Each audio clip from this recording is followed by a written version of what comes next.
Buongiorno, benvenuti alla TG Sicilia, le principali notizie. Elezioni amministrative, Catania sceglie Enrico Trantino che ottiene oltre il 66% dei voti. Questa mattina conferenza stampa per esporre le sue priorità. Fratelli d'Italia, prima lista in città. Ballottaggio a Siracusa, tra gli 8 candidati restano in corsa Ferdinando Messina, appoggiato dal centrodestra, e l'uscente Francesco Italia, sostenuto da liste civiche. Cassì, vittoria senza etichette per il secondo mandato a Ragusa. Il primo cittadino supera il 60% e rivendica la propria autonomia rispetto ai partiti. Bis con appoggio leghista per Giacomo Tranchida, rieletto a Trapani, successo al fotofinish su Maurizio Miceli, espressione del centrodestra. Ad Acireale si va al secondo turno, sfida tra Barbagallo e Garozzo, netta prevalenza del centrodestra negli altri comuni che hanno votato con il sistema proporzionale. A Taormina dilaga De Luca. Arrestati i giovani genitori del neonato abbandonato nelle campagne di Paceco 8 mesi fa. La ragazza ha 16 anni, il fidanzato 19. Torna a splendere la villa romana di Durueli a Realmonte, completati i lavori di restauro e manutenzione di un gioiello risalente al I secolo d.C., decorato a mosaici e adesso riaperto al pubblico.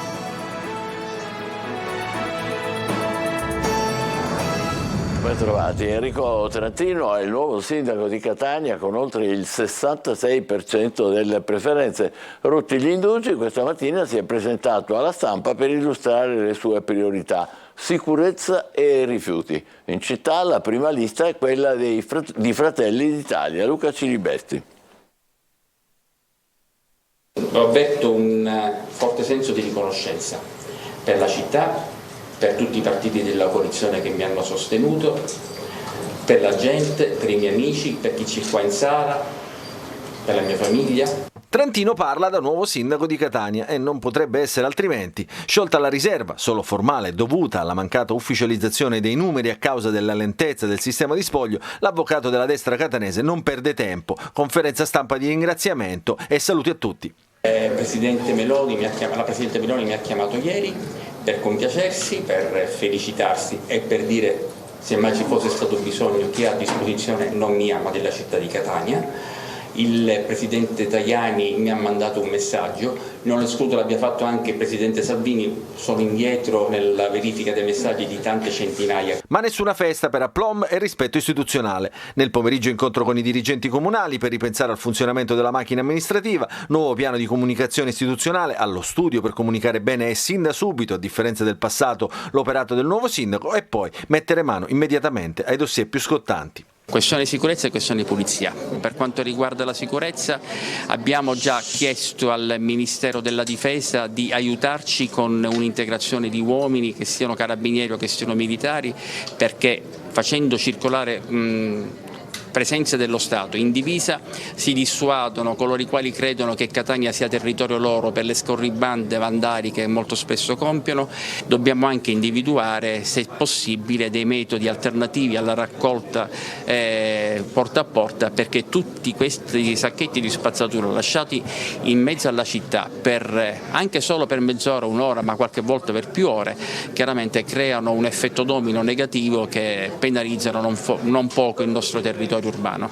Modernità e responsabilità. In attesa di conoscere i nuovi assessori, si va definendo anche il nuovo consiglio comunale con le liste di centrodestra che conquistano 30 dei 36 scranni a disposizione in aula consiliare. Fratelli d'Italia, primo partito in città con oltre 15%, la lista collegata a Trantino raggiunge l'8%. Fratelli d'Italia vola al 13%, la Lega, prima l'Italia, al 12%, l'MPA fa il 16% con le sue due liste e infine la DC al 6%. Male le opposizioni che portano in consiglio comunale solo 5 consiglieri, 3 del PD e 2 del Movimento 5 Stelle, che si aggiungono a Caserta che entra al comune come migliore secondo.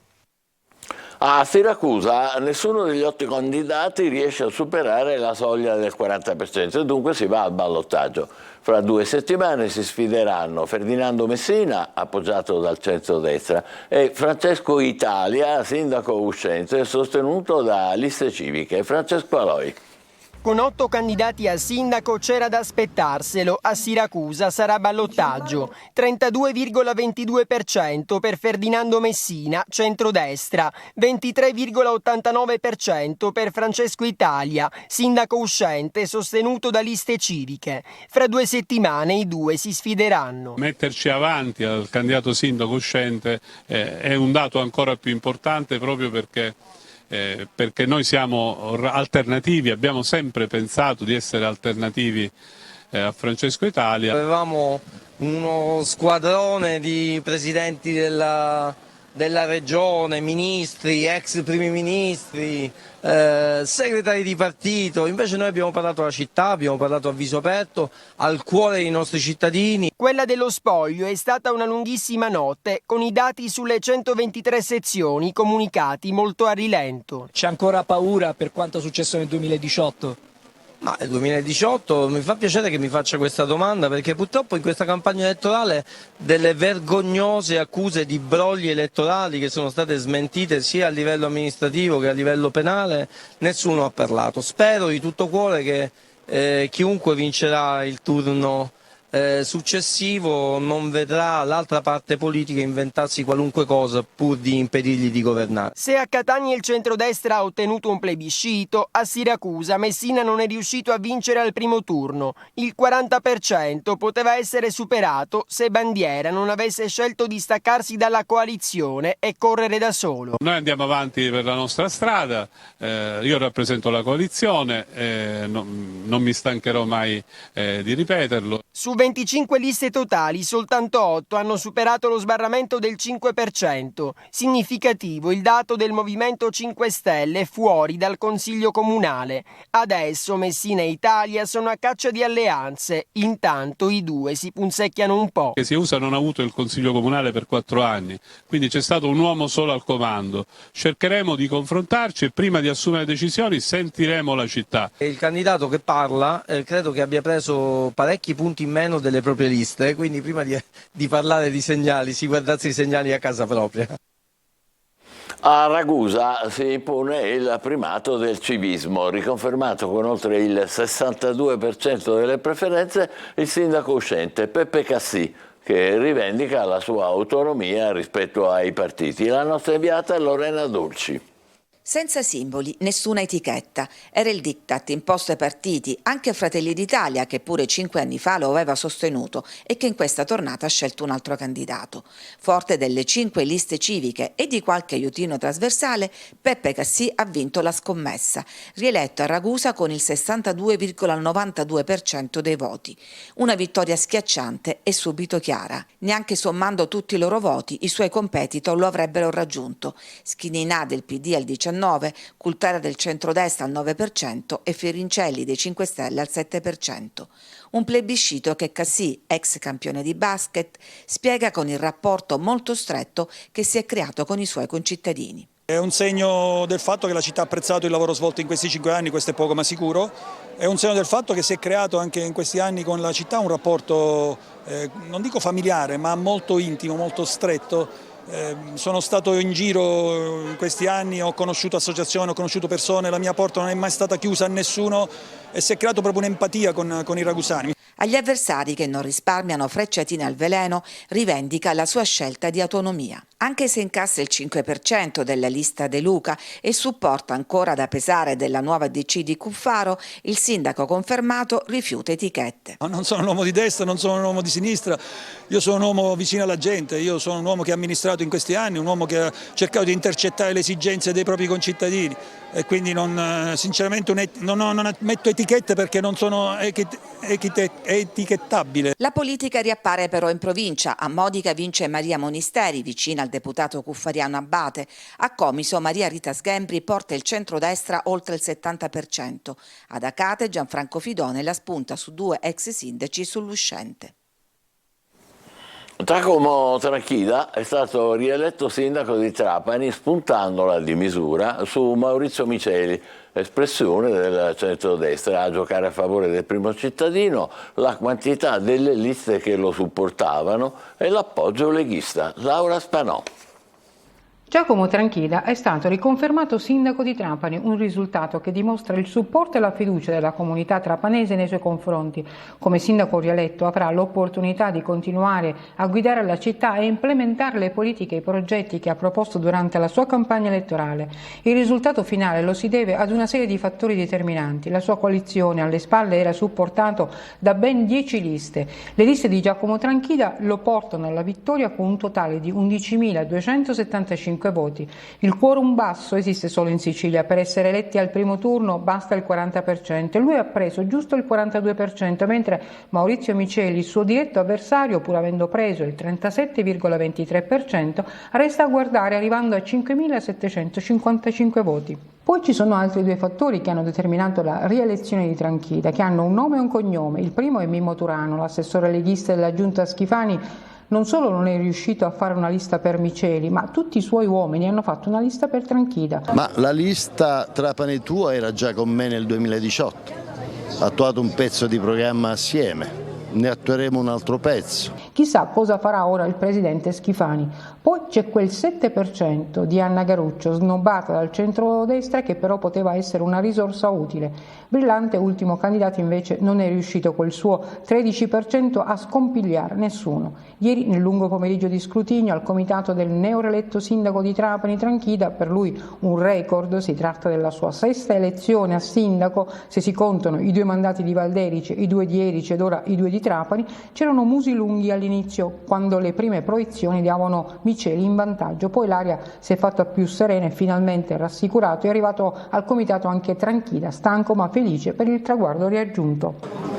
Ma guardate, il fatto che uno riesca a coinvolgere tante donne, tanti giovani e tanti uomini e non vuoti simboli, confondendo le elezioni amministrative come se fossero voto politico, eccetera, credo che sia un merito. La democrazia parte dal popolo, parte dalle persone. Dunque avere la capacità di coinvolgere tante persone, raccogliere oltre 5.000 firme per presentare le liste, io non so con quale concetto questi abbiano un po' un'idea della democrazia, penso che sia un valore aggiunto o no? Situazione in bilico ad Acireale, dove si andrà al ballottaggio fra Roberto Barbagallo e Nino Garozzo, una sfida tra ex sindaci all'interno del centrodestra. Giusy Lazzara. 3 sfumature di centrodestra, la stessa casa ma strade diverse per la corsa a sindaco ad Acireale. 3 pretendenti, tutti ex sindaci, volti noti della politica locale. Alla fine la spuntano in 2 che andranno al ballottaggio. Roberto Barbagallo, vicino al deputato regionale Nicola D'Agostino, sostenuto da 8 liste civiche con il 34,31% dei voti, e Nino Garozzo, vicino a Basilio Catanoso del centrodestra, che raggiunge il 26,59%. Il terzo sfidante, Nino Nicotra, sostenuto da 5 liste civiche, popolari e autonomisti, è stato fino all'ultimo testa a testa con Garozzo, ma non è riuscito nel sorpasso e si è fermato al 21,65%. Il quarto sfidante, Francesco Fichera, in quota centro-sinistra, ex assessore della giunta Barbagallo, resta lontano con il 17,44%. In tarda serata, nelle segreterie dei 2 sfidanti, non si festeggia e si pensa già alla ripresa della campagna elettorale. La sua esperienza precedente e poi anche ora durante la campagna elettorale un avviso di garanzia. Quelli sono fatti che risolveremo in maniera diversa attraverso quello che è la legge che noi rispettiamo, e la politica e l'amministrazione è un'altra cosa. Nicotra poi diventa l'ago della bilancia. Secondo lei chi sceglierà poi fra voi 2, fra Garozzo e lei, che comunque andrete al ballottaggio?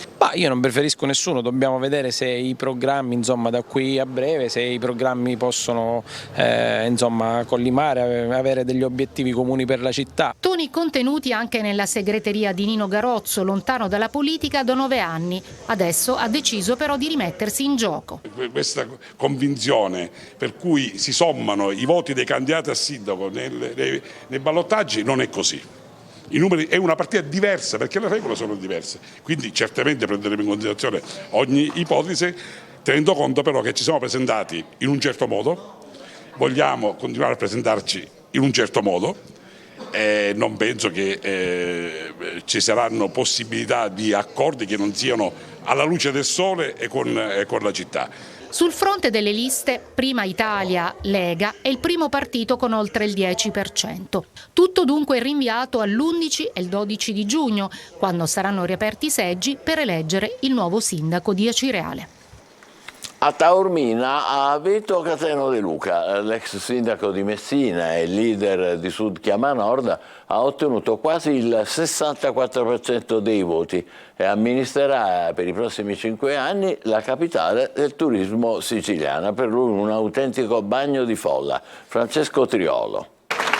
Un ciclone, Cateno De Luca, il leader di Sud Chiama Nord, indossa la 4ª fascia tricolore diversa da sindaco, stabilendo quasi un record. Dopo Fiume di Nisi, Santa Teresa di Riva e Messina, eccolo arrivare a Taormina, dove ha vinto la corsa con l'ex sindaco Mario Bolognari, più che doppiandolo. 63,49% De Luca, 25,47% Bolognari, supportato da una coalizione che spaziava da Fratelli d'Italia al PD. Le mancava la trincea, ha detto. Sì, perché i sindaci per me sono statisti di trincea e ovviamente per me mettere a disposizione la mia esperienza di comunità che sono state segnate dal malgoverno e sono state politicamente stuprate diventa un momento per ricambiare anche l'affetto che ho avuto in altre occasioni. Taormina aveva e ha bisogno di un sindaco, finalmente ce l'ha e i taorminesi hanno scelto in modo chiaro e netto. È stata una vittoria alla Cateno De Luca, travolgente, così come i festeggiamenti, l'attesa per il suo arrivo, il lungo corteo sul corso accompagnato dai sostenitori e tra la curiosità dei tanti turisti che chiedevano chi fosse, che si affacciavano ai balconi per scattare foto. Quindi le rose a San Pancrazio, patrono di Taormina, le lacrime per scaricare la tensione. Viva San Pancrazio!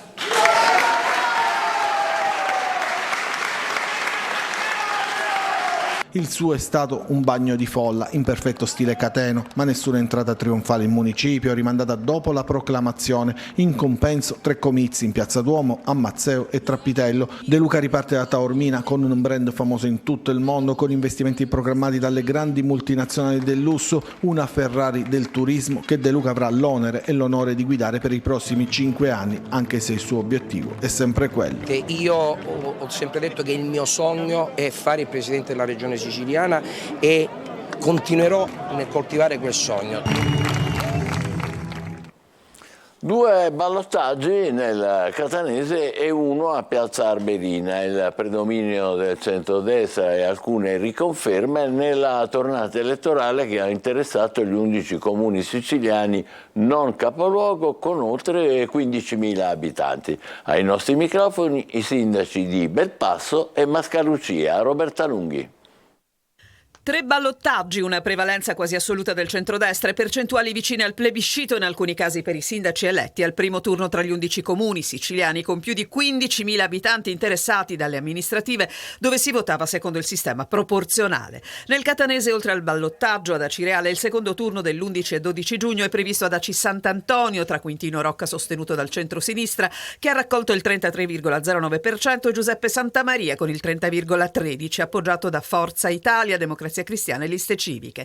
Biancavilla resta nelle mani del sindaco uscente Antonino Bonanno che in un trionfo del centrodestra è stato confermato con 81,71% dei voti. Occhi puntati su Belpasso dove torna a occupare la poltrona di sindaco dopo gli anni da presidente dell'ente Parco dell'Etna con il 53,46% Carlo Caputo sostenuto dal centrodestra con Fratelli d'Italia. Caputo lancia il primo obiettivo per il quale Belpasso era diventata un simbolo in positivo. La priorità saranno sicuramente i rifiuti e il recupero delle microdiscariche che ci sono disseminate in giro. Dobbiamo rifare un servizio stabilizzato per 7 anni così come lo era tempo fa, appunto 7 anni fa. A Mascalucia c'è la riconferma di Vincenzo Magra sostenuto tra gli altri da Forza Italia Prima l'Italia con il 59,44% e che ci elenca le sue priorità. Come priorità assoluta vorrei dare attenzione ai giovani, agli anziani, a quello che è la realizzazione di un teatro e quindi la formazione e la cultura. Abbiamo un progetto ambizioso che è quello di riportare l'AMT a Mascalucia, mi auguro di riuscire a farlo in tempi brevi perché perché Mascalucia merita un collegamento con la città. Altra riconferma quella di Massimiliano Giammusso, che resta sulla poltrona di sindaco a Gravina di Catania. Lui, sostenuto da Forza Italia, Prima l'Italia e Liste Civiche, è andato il 73,27% dei voti. Ballottaggio a Piazza Armerina nell'Ennese tra Antonino Cammarata, che raccoglie il 32,35% dei voti, sostenuto tra gli altri da Fratelli d'Italia, e Massimo Di Seri con il 21,27%, appoggiato da Sud Chiama Nord, Forza Italia e Democrazia Cristiana.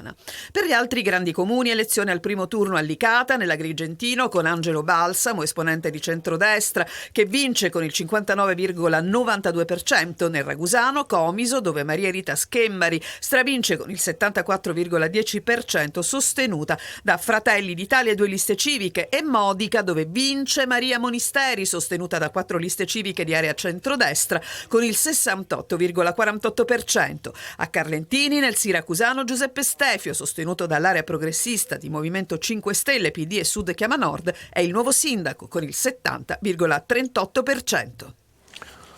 Le altre notizie: arrestati i giovani genitori del neonato abbandonato nelle campagne di Paceco lo scorso ottobre. Secondo gli investigatori, la ragazza, che è minorenne, avrebbe organizzato tutto insieme al fidanzato. Laura Spanò. Da ieri i genitori del neonato abbandonato nelle campagne di contrada Sciarrotta a Paceco, un giovane di 19 anni e una ragazzina di 16 anni residenti nel centro storico di Trapani, sono agli arresti con l'accusa di abbandono e tentato omicidio in concorso. Ci sono voluti 8 mesi prima di arrivare a dare un volto e un nome ai genitori del neonato ritrovato il 4 ottobre scorso. Le indagini sono state svolte dai carabinieri della sezione operativa di Trapani e Paceco, coordinati dalle procure presso i tribunali di Trapani e per i minorenni di Palermo. Gli investigatori hanno ricostruito la vicenda. La ragazza avrebbe organizzato di compiere l'insano gesto insieme al giovane fidanzato, in particolare 2, dopo aver nascosto a familiari e amici la gravidanza, avrebbero deciso insieme di liberarsi del neonato. La notte del parto lo avrebbero così abbandonato in un terreno con la piena consapevolezza, secondo quanto ricostruito dai magistrati, di esporre il loro figlio non soltanto ad astratti ed eventuali pericoli conseguenti al suo stato di incapacità di difesa, bensì al rischio di una morte pressoché certa, evitata per fattori del tutto indipendenti dalla loro volontà. A ritrovare il piccolo avvolto in una coperta erano stati i proprietari di un terreno poco distante dal luogo dell'abbandono, attratti dai vagiti del bimbo. Da quel momento i carabinieri hanno dedicato ogni energia per risalire agli autori dell'abbandono e del tentato omicidio. Un'indagine scrupolosa, sono state visionate ore di immagini della videosorveglianza, ascoltati i residenti della zona, i proprietari dei veicoli transitati nell'area, svolti accertamenti presso ospedali, pronto soccorso, consultori provinciali, medici di base, guardie mediche e presso gli istituti scolastici della provincia per acquisire ogni possibile elemento utile alle indagini. Il lavoro degli inquirenti ha consentito di stringere il cerchio attorno ai 2 presunti genitori, in particolare su una minore che già da diversi giorni non frequentava le lezioni, e di raccogliere gravi elementi indiziari a carico proprio della giovane. La conferma si è avuta dall'esame del DNA svolto dai carabinieri del RIS di Messina, che ha dato esito positivo. Quello estratto dalla placenta e quello acquisito dai campioni biologici della giovane erano perfettamente sovrapponibili, con una probabilità che i carabinieri del RIS definiscono di 1 milione di miliardi rispetto all'opzione contraria. Facciamo una breve pausa, al rientro la riapertura della Villa Romana Realmonte. State con noi.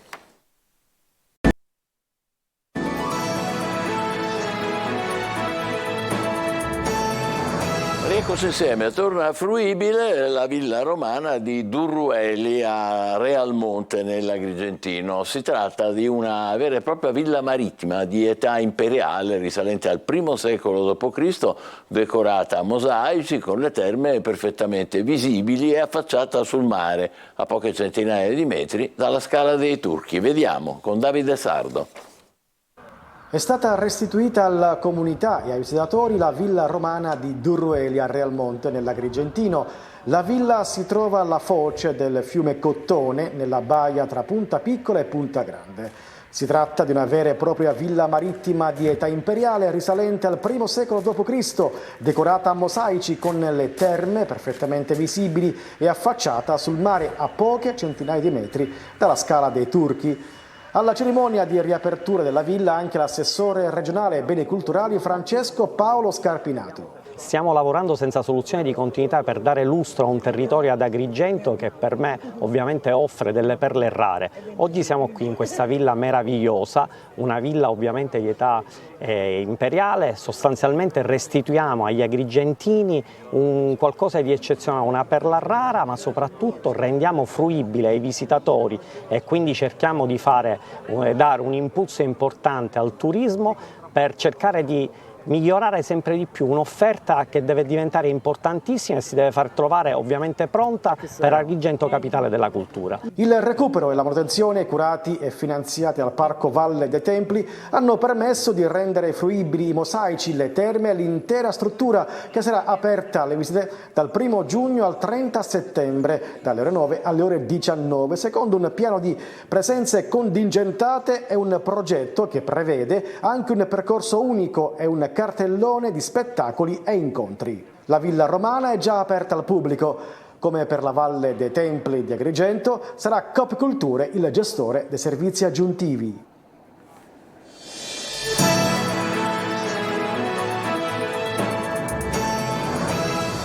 C'è un'affermazione importante fra le tante fatte dal neosindaco di Catania Enrico Trantino stamane a Buongiorno Sicilia.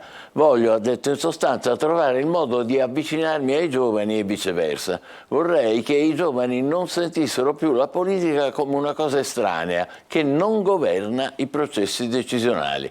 A tutti capita di rimproverare o deridere i nostri figli nativi digitali, chiusi, persi nel loro mondo online. E invece il punto è proprio questo: si adattano a tutto con realismo, con distacco, perché pensano che occuparsi d'altro non serva a nulla. Non è una rinuncia, è un altro modo di vivere, dove contano i social, le relazioni che creano. Un selfie scattato sul più bello, senza un motivo apparente, in realtà è la loro chiave d'accesso a un luogo virtuale che, almeno in teoria, è visto da tutti. Quindi con infinite possibilità di contatti, relazioni, comunità, chissà che altro, il che li fa sentire parte di qualcosa di più grande. Esattamente come sull'altro versante capita a un politico quando incontra ad esempio dei tecnici con il loro progetto per un nuovo edificio. Quindi non è un compito facile intercettare il mondo di questi giovani, anche perché tanti altri che non si adattano, che vogliono il cambiamento, che desiderano contare in altro modo, anno per anno vanno via dalla loro terra di origine. Ci fermiamo qui, TG Sicilia torna alle 20. Grazie e buon pomeriggio.